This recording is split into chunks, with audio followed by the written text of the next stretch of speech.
needs to give Rav Omer Adakor until he hits you.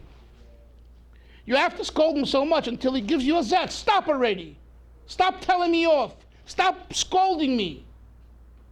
And he gets so irritated that he slugs you or he pinches you. That's when you don't have to say it anymore. That's what the Gemara says. It's one opinion, Rav. Upirish Rashi, at heichen adam chayav lechikas chaveira. Rashi says over there, how much does a person have to scold his friend? Adakah, at sheyitzev zeh, till the fellow gets so angry that you're scolding, v'yikach v'yake es hamochiach, and he hits the scolder. Enough, get away from me, and he hits you.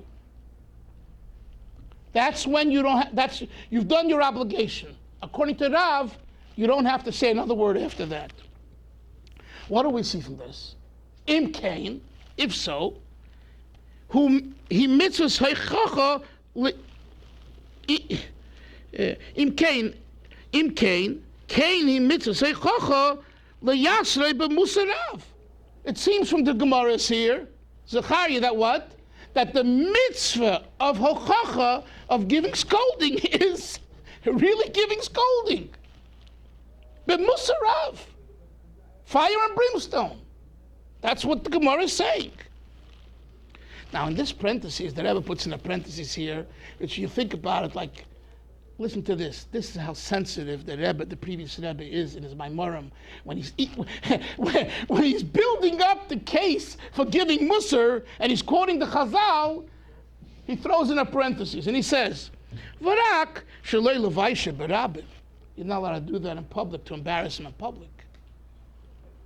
Aval beinoi lebein atzmai, between yourselves, in private. You could tell the person your ways are bad, and you can embarrass him by telling him the truth, calling him out on it. Your behavior is like an animal, like a behemoth, without any logic, without any sense, without any human intelligence. I'm just saying, it's like Aviv, it's a davar pashut, like, you know, but the Rebbe still writes it in the Maimer, puts it in parentheses. Never forget that even if what he's saying is that when the Gemara says that you scold him to the point, according to Rav, where he hits you, remember, it's all in private. In public, you're not allowed to scold anyone in a way that you'll embarrass him. It's sometimes we don't realize, but we say something and it's in public. It's whatever, it's the same.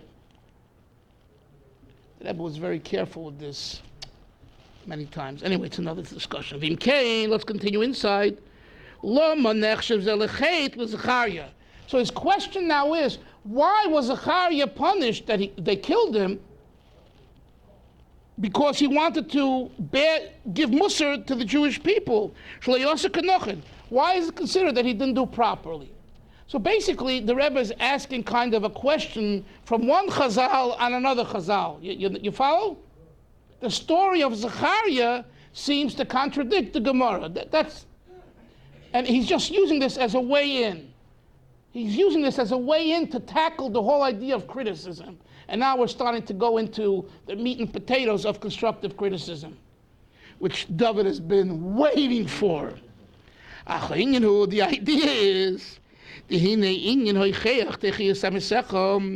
when we quote the verse, scold your friend, the intent is, the kavanah, this is number one, condition number one, okay? You got to start counting. One, you should talk to the heart of the listeners.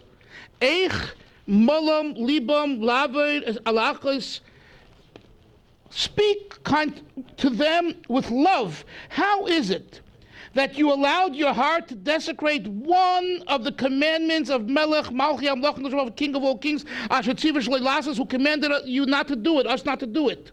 Or beheder achas mitzvah, say, or you didn't do a mitzvah. Hashem wanted you to do a mitzvah, and this mitzvah, how could it be you didn't do it? You talk to them, alev Hashemim. You get to their heart. That's the first condition that he says for criticism. And during the time when you, in other words, he says, you say the Musar, but you say it in a loving way. You got it? You say the Musar, but you say it in a loving way. He says, Leiv Hashoimim. What do you think Leiv Hashoimim means? Okay, don't use the word love. It means that he should get to the heart. It's environment, you know what I'm saying? Environment, the person. Okay, well, let's see what he says further. Maybe it'll be clearer, Aviv. And he says, oh,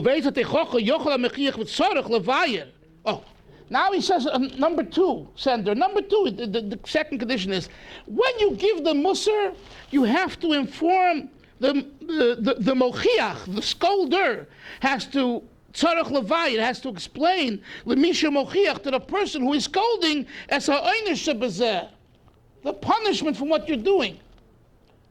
And he's going to say now, people don't know. They don't know the results. Sender, if I asked you, if you don't know about a food item, I'm sorry, I'm looking at you and I'm saying Sender. If you don't know about a food item, what bracha to make on it, what do you do?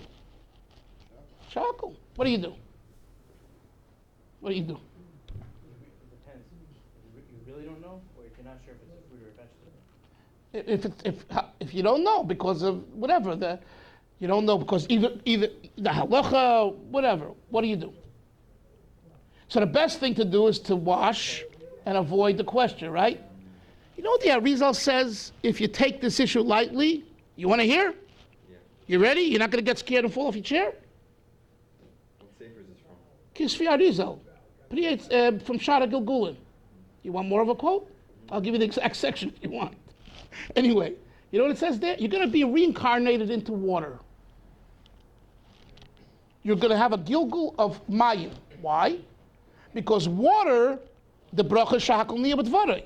You were lenient, if you were lenient in finding out what the halacha should be, what bracha you should make, or if halachically we don't know, like with rice, without the Rebbe Shita, and all that, right? What bracha to make? Now the Mishnah Bruder has a ruling on what bracha to make a rice. According to Alter Rebbe, it remains a question. So either you wash or you make three brachas, so Adama Shahakol and Mezonis. Now when you sit down for supper and your wife serves you rice, and you're tired and exhausted, the last thing you want to do is wash and make